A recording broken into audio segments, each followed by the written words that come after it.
जिथे आहे ती कुठली पर्वतरांग नाहीये. कोळशाच्या खाणींमधून इथे हे मातीचे ढिगारे आणून टाकले.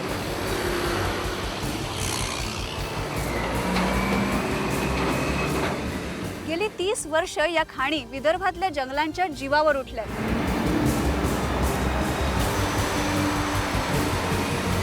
आणि आता तर या खाणींची मजल अगदी ताडोबाच्या व्याघ्र प्रकल्पापर्यंत येऊन पोहोचली.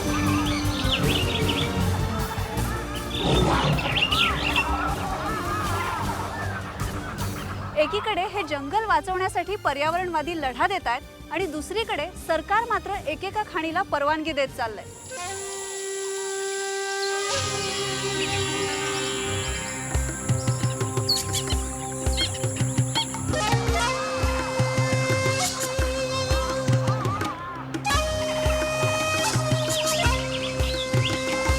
गोष्ट एका जंगलाची आहे.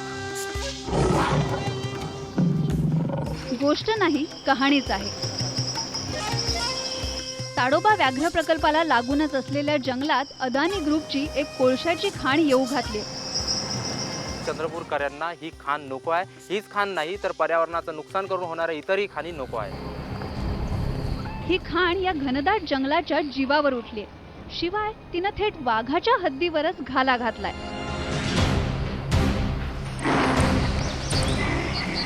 खाण म्हणजे काय, पूर्ण तुमचा हॅबिटॅटच जाणार. विदर्भाच्या जंगलांची शान असलेलं हे 625 स्क्वेअर किलोमीटरचं ताडोबा नॅशनल पार्क. अदानी ग्रुपची कोळशाची खाण इथे होणार आहे, थेट या जंगलाच्या बफर झोन मध्ये. आधीच या जंगलाला चहूबाजूंनी खाणींनी घेरलंय. पद्मपूरच्या वेस्टर्न कोलफिल्डच्या खाणींनी तर विध्वंसाचा कहर गाठलाय. जवळच चंद्रपूरचा औष्णिक विद्युत प्रकल्प आहे. त्यात भर म्हणून की काय, आगरझरीच्या जंगलात महाराष्ट्र स्टेट मायनिंग कॉर्पोरेशनच्या कोळशाच्याच खाणी येऊ घातल्यात. जंगलाच्या उत्तरेला आधीच मुरपूरच्या खाणींनी 10 वर्षांपासून वेढा दिलाय.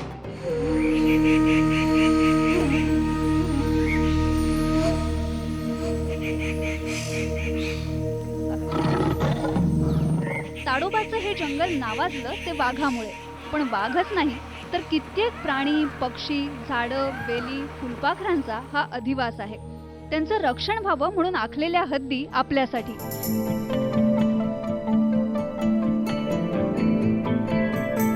मोहर्लीच्या गेट मधून आता आपण ताडोबा अंधारी व्याघ्र प्रकल्पाच्या हद्दीमध्ये शिरतोय. असं म्हणतात जंगल आपल्याला रोज नवीन सिक्रेट सांगतं आणि आज ती आपल्याला जास्त मिळणार आहेत, कारण आपल्या बरोबर आहे अतुल धामणकर. ताडोबाचा अभ्यासक आहे आणि वन्यजीव लेखक आहे. त्याच्याबरोबर त्याचा मित्रही आहे प्रमोद. अतुल, तुला इथला प्रत्येक वाघ ओळखू येतो? प्रत्येक वाघ नाही, पण त्यातले बरेच वाघांना मी ओळखतो आणि कदाचित त्यातले काही वाघांना मला ओळखू येत. आणि कदाचित ते वाघही तुला ओळखू नयेत.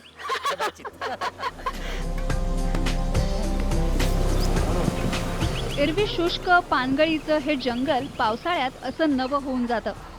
प्राण्यांची हालचाल या दिवसात दाट जंगलात असते. तरीही ताडोबामध्ये सगळ्या ऋतूत प्राणी दिसतात. ही रानडुकरांची टोळी पहाटेच मोहर्लीच्या तलावावरून पाणी पिऊन चालली. जंगल हळूहळू जागं होतंय. उंच उंच साग, ऐन, हिरडा, बेहडा, मोह आणि तेंदूची झाडं आणि मध्येच पिंजारलेल्या बांबूचे पुंजके हा ताडोबाच्या जंगलाचा चेहरा मोहरा. यातूनच लाल मातीच्या वाटा, पण त्या फक्त प्राण्यांच्याच. इथे जंगलात खाली उतरण्याची परवानगी नाही. प्राण्यांना निरखायचं ते जिप्सीतूनच. त्यांची चाहूल घेत असं बांबूच्या रांजीतून जावं लागतं. खूपच दाट आणि बांबूचं आता पावसामुळे ग्रोथ खूप वाढली आणि ते बांबू असे एकमेकात मिसळून अशी कमान तयार झालेली आहे इथे सगळी. इतकं घनदाट आहे. आपला जंगलाला कुर्मी साथ होतोय त्याच्यामुळे. तिथे ताडोबाच्या जंगलामध्ये पक्ष्यांचं घरटी करण्याचं प्रमाण किती आहे? भरपूर आहे. म्हणजे मुळात लोक त्यांच्याकडे नीट बघत नाही म्हणून ते सहजपणे कळत नाही. का रोडच्या अगदी बाजूला असलं तरच दिसतं. पण इथे फ्लायकॅचर्स आणि बाकी सगळे पक्षी आहेत. बांबूमध्ये जास्त करून. बांबूमध्ये भरपूर. अतुल पक्ष्यांबद्दल बोलत असला तरी त्याचे कान आणि डोळे चाहूल घेत होते वाघाची. पगमार्क्स आहे टायगरचे. येस येस, टायगरचे पगमार्क आहे इथे. वाव. मेल आहे हा. अच्छा. आणि तो इकडनं आलेला आहे हा आणि स्ट्रेट तो तेलिया डॅमकडे गेलेला आहे. वाघाचा मोठा नर आहे. हो नर आहे, कारण त्याचे जे पगमार्सचे जे बोटांचे ते हा. इलिप शेप आहे हा आणि पॅड जो आहे तो जास्त पसरलेला, एका बाजूला या बाजूला पसरलेला दिसतोय आणि ऑलमोस्ट असा स्क्वेअरमध्ये बसेल असा ठसा आहे तो जर बघितला. म्हणजे आत्ताच गेलाय हा. हा काही वेळापूर्वी रात्रीचे पगमार्स आहे. अच्छा. आता मात्र वाघ दिसणार ही खात्री वाटते. वाघाला पाहण्याची हमखास जागा म्हणजे पाणवठे. आपण आता ताडोबामधल्या तेलिया डॅमवर आहोत आणि वाघाची ही सगळ्यात आवडती जागा आहे. वाघच नाही तर इतर अनेक प्राणी इथे सहजपणे दिसू शकतात आणि मगरी सुद्धा या तेलिया डॅममध्ये भरपूर आहेत. म्हणजे आपण असं म्हणू शकतो की या पाण्यावर जे प्राणी येतात इथे घनता खूप चांगली आहे. हो इथे खूप चांगली घनता आहे आणि पाणी, गवत आणि अतिशय उत्तम जंगल असल्यामुळे या भागामध्ये सतत प्राण्यांची हालचाल सुरू असते. वाईल्ड लाईफच्या भाषेत बोलायचं तर डेन्सिटी खूप आहे. डेन्सिटी वाईज हे खूप रिच असा एरिया आहे. ताडोबाच्या जंगलात वाघाची अपॉइंटमेंट थोडी पद्धतशीर घेतली आणि धीर धरून वाट पाहिली तर तो हमखास दर्शन देतो.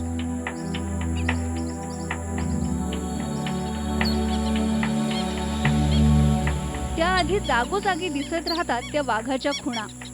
काटेझरीच्या भागात तर अतुलनं 4 बछड्यांची वाघीण पाहिली.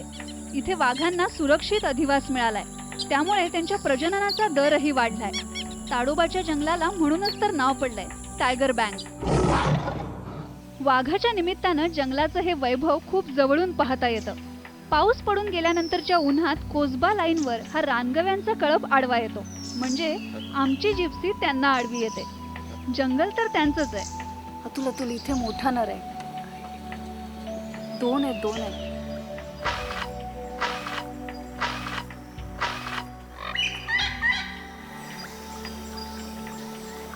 जंगलातल्या आडवाटांनी गेलं की असे व्हाईट आय बझार्ड सारखे शिकारी पक्षीही दिसतात, अगदी जवळून. कधी जामुन बावडीतल्या मोकळ्या जागांवर चितळांचा कळप बघून थपकायला होतं.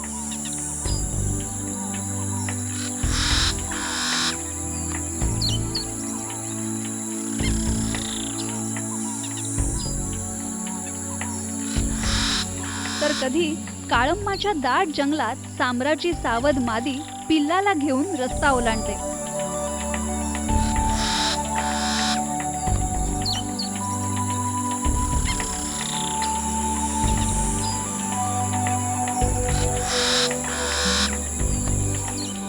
सांबर, चितळं अशी भरपूर शिकार इथं असल्यानंच वाघाचं हे आवडतं जंगल आहे.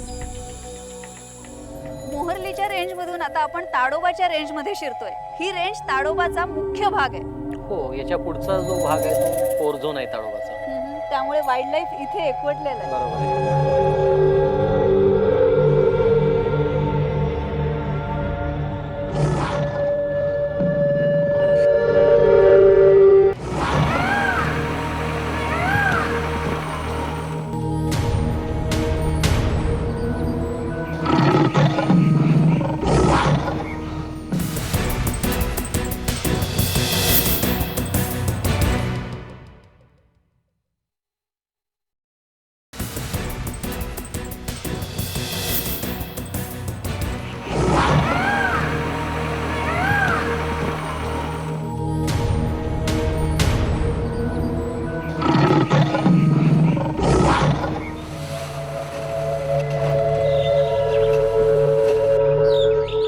ताडोबाच्या जंगलाच्या 3 रेंजेस आहेत, म्हणजे 3 भाग आहेत.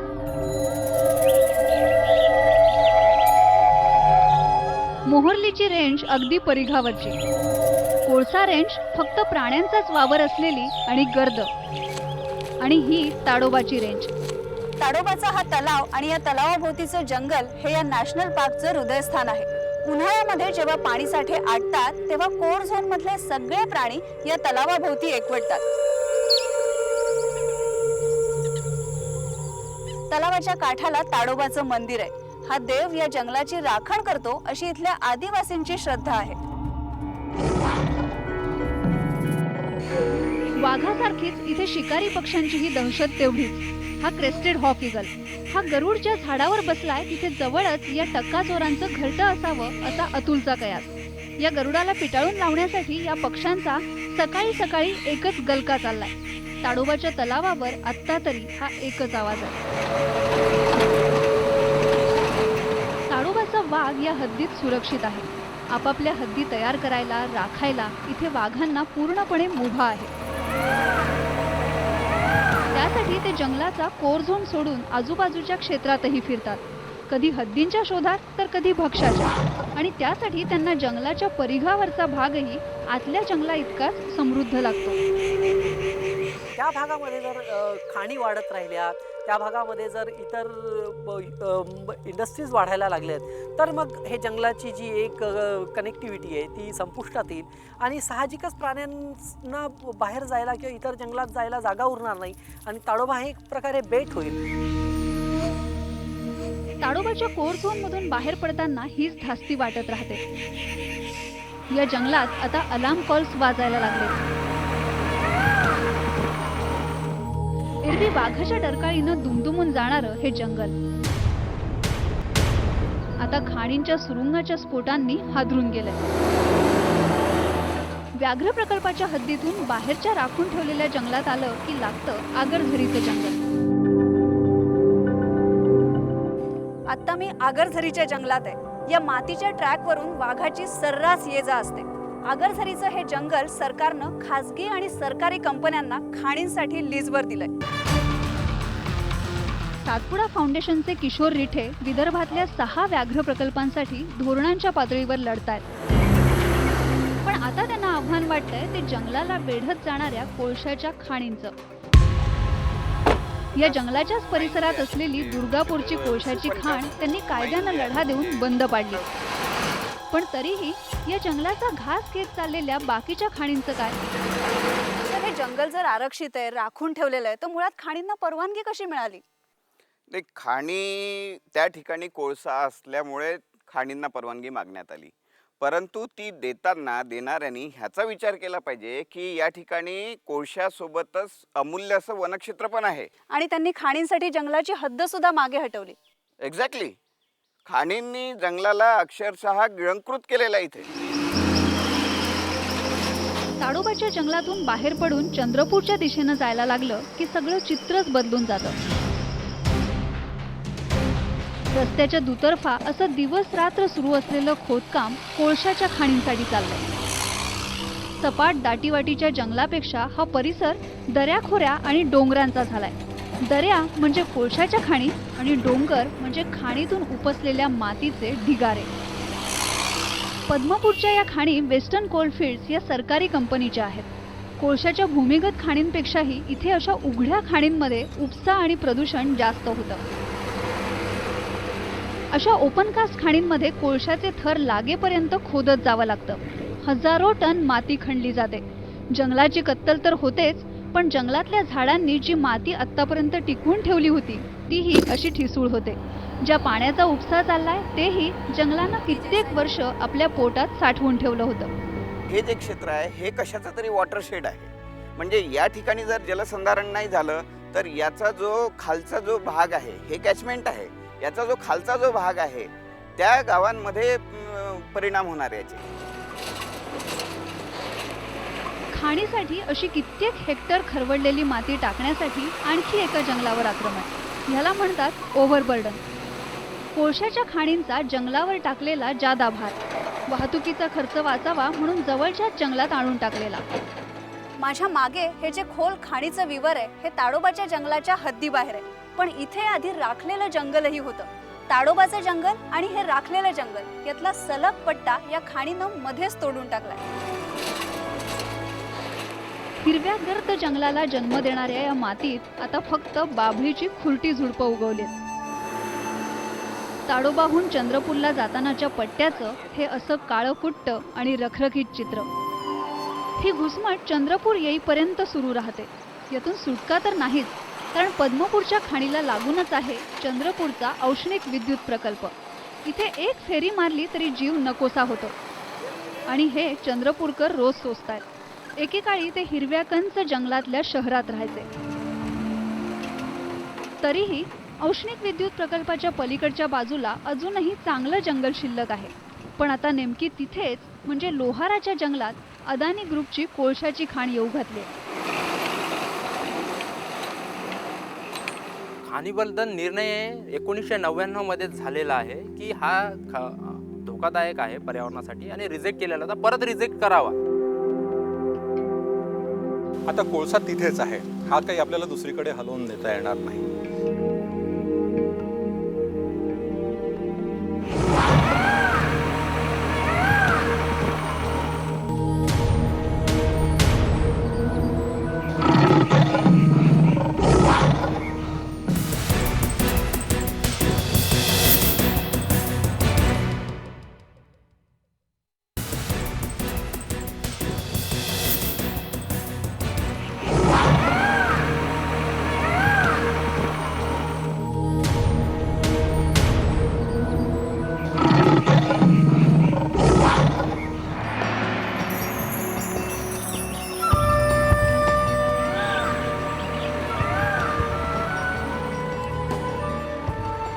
चंद्रपूर पासून लोहाराचं जंगल आहे अवघ्या 6-7 किलोमीटर्सवर. ताडोबा सारख्याच या गच्च जंगलात अदानी ग्रुपला दिलेल्या कोळशाच्या खाणीची जागा आहे. 1.5 वर्षांपूर्वीच हा कोल ब्लॉक केंद्र सरकारच्या कोळसा मंत्रालयानं अदानी ग्रुपला दिला. चंद्रपूरच्या इकोप्रो या संस्थेचे बंडू धोत्रे लोहारा जुनोनाच्या जंगलात नेहमी जात असतात. त्याचं मार्केटिंग त्यांनी केलेलं आहे. इथे खाण होणार आहे हे त्यांनाच पहिल्यांदा कळलं आणि या खाणीच्या विरोधात त्यांनीच पहिला आवाज उठवला. खाणीबद्दल निर्णय 1999 मध्ये झालेला आहे की हा धोकादायक आहे पर्यावरणासाठी आणि रिजेक्ट केलेला तर परत रिजेक्ट करावा. आणि यानंतर ह्या लोहारा जंगल परिसरातील आणि इतरही जंगलातील जे खाणपट्टे आहे हे कधीच देण्यात यावे नाही. एरवी या जागेवर वाघ त्याच्या हद्दी आखतो.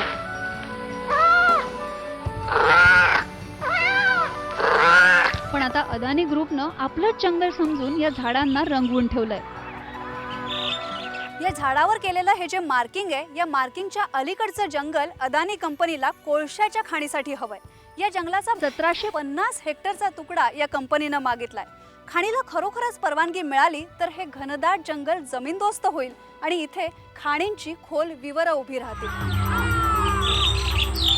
लोहाराच्या जंगलाचा हा भाग ताडोबाचा सलग पट्टा आहे. इकोप्रोच्या कार्यकर्त्यांना इथे कित्येक वेळा वाघानं दर्शन दिलंय. कारण ताडोबाच्या जंगलातून बाहेर पडण्यासाठीचा त्याचा हा संचार मार्ग आहे. खाण म्हणजे काय, पूर्ण तुमचा हॅबिटॅटच जाणार. म्हणजे बाकी एखादा रस्ता बनला तर ठीक आहे, रस्त्यावरून वाघ संचार मार्गामध्ये रस्ता का बनवू नये, त्याला काही विरोध नाही. त्या ठिकाणी इलेक्ट्रिसिटी का येऊ नये, त्याला काही विरोध नाही. त्याच्यामुळे वाघावरती काही परिणाम होणार नाही त्याचा संचार करण्यावरती, वाघांच्या आणि वन्यजीवांच्या. परंतु त्या ठिकाणी खाण आली तर तो संचार मार्ग गेला तुमचा. वाघाच्या या जंगलासाठी कित्येक दिवस पर्यावरणवादी कार्यकर्ते लढत होते. पण खाणीच्या विरोधातली ही लढाई नंतर आणखी मोठी होत गेली. चंद्रपूरकरांनाही कळलं हे जंगल आपल्यासाठीही आहे आणि ते या लढाईत सामील झाले. इकोप्रोनं अदानीच्या खाणीच्या विरोधात आंदोलन केलं तेव्हा चंद्रपूरकरांनीही उत्स्फूर्त बंद पाळला होता. 36 खाणी ऑलरेडी आहेत, 22 प्रस्तावित आहे. मोठे मोठे सिमेंट कारखाने आहेत, थर्मल पॉवर आहे, तोही एक्सटेंड होता 1000 मेगावॅटने. पहिलेच आशिया खंडातला सर्वात मोठा आहे. अशा स्थितीमध्ये इथे पोल्युशन वाढतं आहे, इथे येणार नवीन बाळ हे रोज म्हणजे आजार घेऊन येतो आहे. अशा स्थितीमध्ये इथं तर खाणी पाहिजे नाही. आज जसा इथे पाऊस दिवसेंदिवस कमी होत चाललेला आहे, पुढं असं हे म्हणजे हिस्टॉरिकल होऊन जाईल ही गोष्ट की कधीतरी चंद्रपुरात पाऊस पडत होता. आम्हाला चंद्रपूर आमचं ग्रीन आणि जसं पहिलेपासून होतं तसं आम्हाला आता मेंटेन ठेवायचं आहे. यापुढे आमच्या चंद्रपुरात कोणत्याही मायनिंग ॲक्टिव्हिटीज सहन केल्या जाणार नाही. अदानीसारख्या खाणीला किंवा अशा मोठ्या व्यक्तीला हलवणे काही मोठी गोष्ट नाही आणि याच्या आधी असं झालेलं आहे, भारतात भरपूर ठिकाणी झालेलं आहे. गोंदियाजवळच्या तिरोडामध्ये अदानी ग्रुपचा औष्णिक विद्युत प्रकल्प येतोय. त्यासाठी त्यांना इथून कोळसा हवाय. अदानी ग्रुपनं मुळात या खाणीची परवानगी मागितली होती राज्य सरकारकडे. राज्य सरकारनं हा प्रस्ताव केंद्राकडे पाठवलाय. पण याआधीच पर्यावरण मंत्रालयानं अदानी ग्रुपच्या खाणीला कडक इशारा दिलाय. एनवायरमेंटल क्लियरेंस या फॉरेस्ट्री क्लियरेंस के लिए आएगा. अगर कानून का उल्लंघन होगा तो हम इसको अनुमति नहीं दे पाएंगे. पण अदानी ग्रुपचं यावर स्पष्टीकरण आहे. तो कोळसा मंत्रालयाने आम्हाला तो ब्लॉक अलॉट केल्यामुळे तो आम्हाला त्या रिलेटेड जी कारवाई आहे ती आम्हाला पूर्ण करावीच लागेल. समजा परवानगी आम्हाला दिली नाही तर आम्ही काही जबरदस्तीने तिथे जाऊ शकत नाही, कारण ते ॲक्टचं व्हायोलेशन होईल, ते इलिगल काम होईल. कोळसा तिथेच आहे असं म्हणणाऱ्या अदानी ग्रुपला जंगल तिथेच आहे हे सत्य मात्र पटत नाहीये. एवढंच नाही तर लोहाराच्या जंगलाची हानी भरून काढण्यासाठी त्यांनी एक प्रस्ताव दिलाय. 3 ठिकाणी जमिनी घेऊन ही जंगलाची हानी भरून काढण्याचा, तेही इथून काही 100 किलोमीटरवर असणाऱ्या कोकणात. फॉरेस्ट कॉन्झर्वेशन ॲक्ट प्रमाणे जेवढं फॉरेस्ट जाईल तेवढी जमीन आम्ही सरकारच्या वन खात्याला हँडओव्हर करतो आणि त्याच्यावरती ते जंगल ते लावतात. त्यामुळे 1598 हेक्टर वन जमीन तेवढी आम्ही सरकारच्या नावाने करून देणार आणि त्याच्यावरती ते जंगल लावणार. म्हणजे जागा अदानी ग्रुप घेणार आणि त्याचं ताडोबासारखं जंगल करायचं सरकारनं. अदानी ग्रुप आणि सरकारच्या या महत्वाकांक्षी योजना ताडोबाच्या जंगलासाठी, त्यातल्या प्राण्यांसाठी नवख्याच आहेत. पण जवळचं लोहारा गावही पुरतं गोंधळून गेलंय. ज्या जंगलाच्या बळावर हे गावकरी इतकी वर्ष गुजराण करत होते त्यांनाही इथून उठवलं जाणार आहे.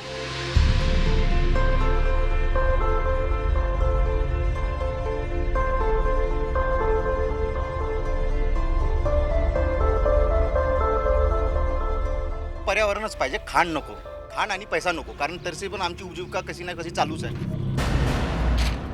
तर जशी वन मजुरी मिळते, सगळं मिळते, तसा काही बाहेरगावी मिळू शकत नाही ना आपल्याला. आमचे हाल ना हालच होणार हे गाव सोडून सण्यात जाणार तर. आता खाण जंगल नाहीसे होणार न खाण येईल आम्हाला, तर आम्हाला इथं ठेवणार आहे का? खाण तर ठेवणार नाहीच, आम्हाला भागवून देईल. आज जे वस्ती आज लोहारा आहे, हे लोहारा वस्ती दुसऱ्या ठिकाणी लोहारा नाही बनणार, एक बंजर बनून राहणार तिथं. ते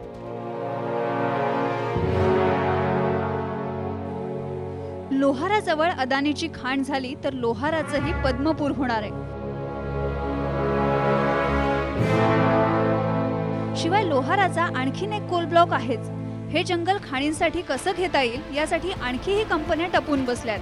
अदानी ग्रुपला परवानगी मिळाली तर आपल्यालाही मिळेल असं त्यांना वाटतंय. हे जंगल खाणींचं नाही ना माणसाच्या अरेरावी वृत्तीचं. हे जंगल आहे प्राण्यांचं. त्याची हद्द आपण आधीच ओलांडली आहे आणि आता नजर आहे ताडोबावर. ताडोबा, वाघाच्या गोष्टी जिवंत ठेवणारं जंगल.